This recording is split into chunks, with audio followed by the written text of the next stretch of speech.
You might have heard that live shopping is exploding. And I have to tell you, I have been on Whatnot for a couple of weeks now, and I see why it is. Now, Whatnot is my sponsor, and they are the reason I got on the platform and checked it out. I'm glad they did. They made it easy for me. I'm going to make it easy for you. I love it. Whatnot is where you get great products without paying full price. It's that simple. I'm hooked on their live shows, too. You got to see them. They're so much fun.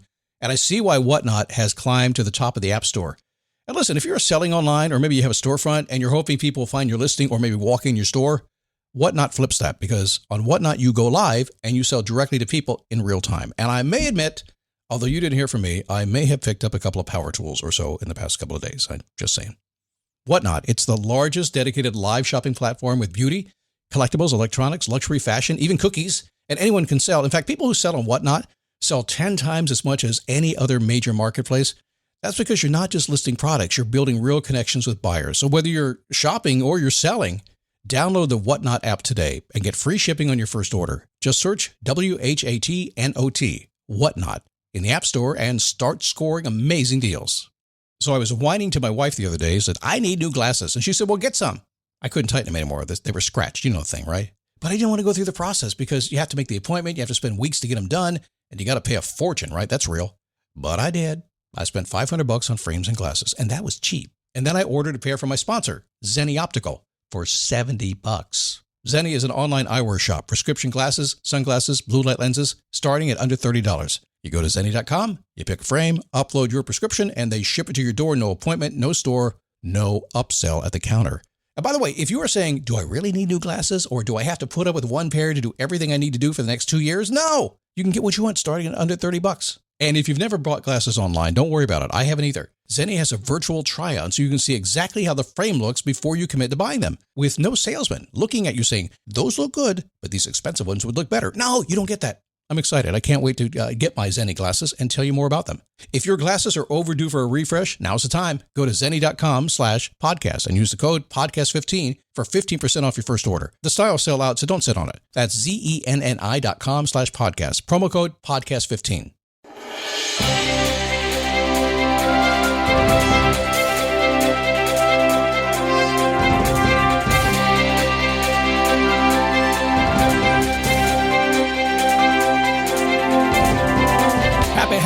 Happy Friday.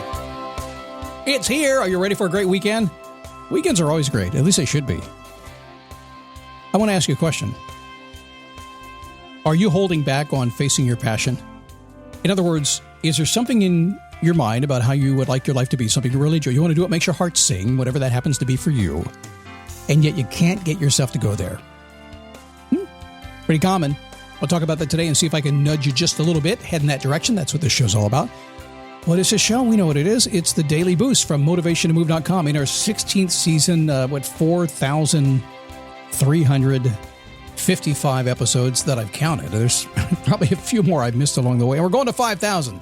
So we don't have that many more before I get to 5,000. What will happen once I hit 5,000 stinking podcast episodes? Well, likely, since that'll be about 18, 20 years of doing this, I'll just keep going. We'll see what happens when we get there. Anyway, good to have you here today. Thanks. My name is Scott Smith. I'm the founder and the chief motivating officer here at motivationtomove.com. Grateful to have you enjoying the show today and learning a little bit today as well. Remember my YouTube channel? There's some old videos there right now. You should go look at them because they're kind of funny. I have lots of hair. I was very animated. I played my guitar in one of them. It's only like 5 or 6 videos. I posted them like 8 or 9 years ago and never did a thing with them. They just sit there. So go look at those videos right now. Go to dailyboostpodcast.com/YouTube. Watch videos, and while you're there, click the red subscribe button because new, really cool stuff is coming every single day very soon. And the quicker you subscribe, the faster I'll do it. Deal? So Fridays, I always ask the question, how do you want to feel? And you should ask the question yourself. Get out of bed in the morning and say, how do I want to feel? Give yourself a second to hear the answer because most people don't do this. And it could be emotionally, intellectually, financially, physically, could be anything. If you ask yourself, how do I want to feel, the truth is that your subconscious mind is going to say, there's only going to one have answer for it. It's going to say, well, I want to feel good. I want to feel prosperous. I want to feel physically healthy. It's not going to say, I want to feel like a dud. It's not going to say that. So when I ask you to ask that question, how do I want to feel? And then open yourself up to the positive answer coming your way, you can really guide yourself all along the way. Say you're going to talk to somebody today, and that person always makes you feel bad. Just say to myself, how do I want to feel? and decide to guide the conversation in a different way or avoid it entirely. Ask the question. It works. So passion. A lot of years ago, it was 2010, I think, maybe 2009. I started saying this. I started using the term called face your passion. And the reason I use that term, face your passion, was understanding that changing something about your life can be pretty straightforward. At the same time, it can be pretty hard. It's figure it out and change it. Are you done laughing yet? But I ran into that. And as I began to talk to people more, went down this road of really being driven to help folks do what they love to do, whatever the terms are to you, we set it up, we go after it. In my version of my world, it's basically to do whatever I want to do all day long, be a responsible citizen, make all the money that I choose to have, and be happy. Okay, it's no bar that's too high. There is that. But what I learned over time was that when I would meet people and talk about facing their passion, they didn't have the courage to do it. They didn't have the courage to make the leap. Usually that happened for one of two reasons. Probably the one that kind of kept them up at night a little bit in terms of just confusing was the fact that they didn't completely know exactly what their passion was or how it was going to play out. I don't care how much you visualize it. I don't care what kind of vision board you have. I don't care how many notes, how many spreadsheets you made about what your future passion is going to be. I don't care. If you haven't done it, you haven't done it. And if you haven't done it, you don't have the experience. It's not real to you. And you're going to have a hard time believing in it. So we pour the belief into you to get you there along the way. So that's number one reason why people lack the courage to jump into what they say they want to do. But probably the bigger reason, the one that really keeps you up at night is, yeah, but if I do that, what's going to happen to what I already have? What am I going to give up?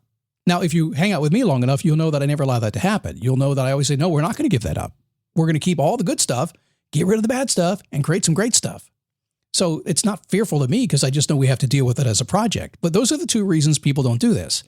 Fear of what it's going to be like, fear of what they're going to lose. Make sense? So most people, because of that, they get about halfway to their dreams. They don't move. They don't move all the time. They move at the wrong time. They move too fast, all that kind of stuff. And so I began to talk about something called a bridge. So I want to explain the bridge today. This is the bridge to passion, if you will. And it works really effectively. I cannot tell you how many times over the years I've had people come to me and say to me, Scott, I've been building my bridge. Here's where I am. So let me talk about the bridge. Imagine a bridge going across a river. I always think about the Hoover Dam and the big, if you've been out there, they built a big highway overpass, big span bridge. And I was there when they were building it. And I just thought about the passion and building your bridge thing when I saw that. There's a foundation on each side. There's one on this side and there's one on the other side. So the one on this side, where you are now today, is your current foundation. It's everything you've currently built. It's everything you currently think. The sum total of your entire life sits on this foundation today. And you want to fortify that. Now, what happens is when people want to move toward their dreams, they just want to give up what they built. They're scared to do it, but they just say, let's just build something new. No. You want to fortify it. You want to save some money. You want to pay your bills off. You want to do whatever it takes to create a firm and peaceful base to build on. I will tell you this, every bit of my experience tells me this, that if you do not have a good foundation of which to start to go live your passion, you'll fail, you'll stumble, you'll trip, you'll get afraid, and you'll find yourself probably in a worse situation than you started. So take the time to build the foundation. Now, that's not a bad thing for those of you who are saying, Scott, I just want to go now. We have to go to the second part of this. We have to go to the other foundation. So remember, we're driving a car down the road and we're going to come to a bridge and boom, they built a foundation on the edge of the cliff. That's where the bridge starts. Well, simultaneously, on the other side of the gorge or the Colorado River, they're building the foundation for, the receiving end, for where you're going. That's the new side where you're going to. So what we want to do is we want to build that foundation. Now, how do we do that in our life? How do you go from this thing that you have today to that new thing on the other side? Well, if you think of it this way, what do you have to do? Do you have to go to school? Do you have to start networking? Do you need to learn a new skill? Do you need to get a certification of some type? Do you need to do more researching and planning? What do you need to do to fortify the other side, to get that thing going strong? Because it needs to be built up too while you maintain the current one. Do everything in your power to assure your success with no regret by building up your future foundation as much as possible. Now, here's the rule. When you are ready, when you built both a little bit, you're feeling really good today, you got yourself really a solid position, and now you see looking at the other side and you think, wait a second, it's pretty good over there too. I can see it. I've saved my money. I've gone to school. I got my certification. I've done my research. I feel pretty good. In fact, I feel about 70% good about it. I feel like I'm 70% of the way there. That's when you make the leap. Or if you're on a highway, that's when they put the span up and you drive across. You got to fortify this side. You got to fortify that side. You got to know where you are, strongly know where you are, be confident where you are. You got to know where you're going and be confident that you have a really good chance, at least a 70% chance of getting there. Trust me, if you're a 70%, as soon as you make that step, you're 100%. Boom. As long as you are strongly, strongly fortified on both sides. It takes some time to do this, and maybe you don't get the overnight change that you want, but I promise is, if you will do this, it'll happen faster than you think, and little itty-bitty things will start happening instantaneously the very minute you start to do it. And while it may take you time to get all the parts and pieces in order, you'll get there. One last thing before I go. You already know all this. You know it. You've done it before. Or you failed to do it before and you've suffered the consequences. You already know it. I just reminded you. All right, go to, well, you can do two things. Go to my Facebook page. I make it easy for you. Just go to dailyboostpodcast.com/Facebook and go check out my very old and very entertaining YouTube videos. Just go to dailyboostpodcast.com/YouTube and click on the subscribe button while you're there. Monday morning, we come back. The secret to getting and setting the right goals on Monday's show. And over the weekend, Joy, my wife, shows up in the studio. We do the Husband-Wife Talking Life podcast. It has proved to be very entertaining and very informative. You should check it out. I'll see you.